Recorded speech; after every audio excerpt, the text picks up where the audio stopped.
ఈ యంత్రాన్ని ఎప్పుడైనా సరే మండే రోజు, సోమవారం రోజు చంద్రహోరాలో మాత్రమే ఈ యంత్రం అనేటువంటి దాన్ని గీయాలండి. ఇది గుర్తుపెట్టుకోండి. అలానే ఈ యంత్రాన్ని గీసిన తర్వాత మీరు ప్రతి పౌర్ణమికి కూడా ఈ యంత్రాన్ని ఆ చంద్రుని యొక్క పౌర్ణమి వెలుగులో ఖచ్చితంగా పెట్టాలండి. అప్పుడు ఈ యంత్రం అనేటువంటిది ఇంకా యాక్టివేట్ అవుతుంది మనకి ఎప్పుడు కూడా రెగ్యులర్గా.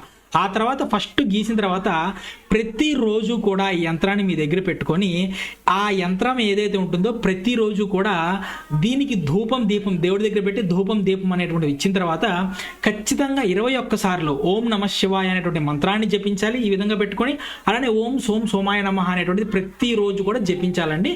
సింపుల్గా దీన్ని మీ జేబులో పెట్టుకోండి, లేదంటే మీకు బాగా కనిపించే దగ్గర ఎక్కడైనా సరే ఒక దగ్గర పెట్టుకోండి. మ్యాక్సిమం జేబులో పెట్టుకుంటే చాలా మంచిదండి. వీలైన ఎక్కువ సార్లు యంత్రాన్ని తీసుకొని మీరు ఈ విధంగా చూసేటువంటి ప్రయత్నం అనేటువంటిది మీరు చేస్తూ ఉండాలి. ఈ విధంగా చేస్తూ ఉంటే ఈ యంత్రం అనేటువంటిది మీకు చాలా అద్భుతంగా యాక్టివేట్ అయ్యి ఈ చంద్రుడికి సంబంధించినటువంటి నెగిటివిటీస్ అనేటువంటిది పోయి, మూడ్ స్వింగ్స్ అనేటువంటిది పోయి, చంద్రుడికి సంబంధించినటువంటి పాజిటివ్ అనేటువంటిది మన లైఫ్లోకి వస్తుందండి. చూడండి, జన్మజాతకంలో చంద్రుడు బాగాలేదని ఆ పూజలు, ఆ వ్రతాలు, ఆ హోమాలు, ఆ నోములు ఇవన్నీ చేయించి చాలా ఇబ్బంది పడుతుంటామండి.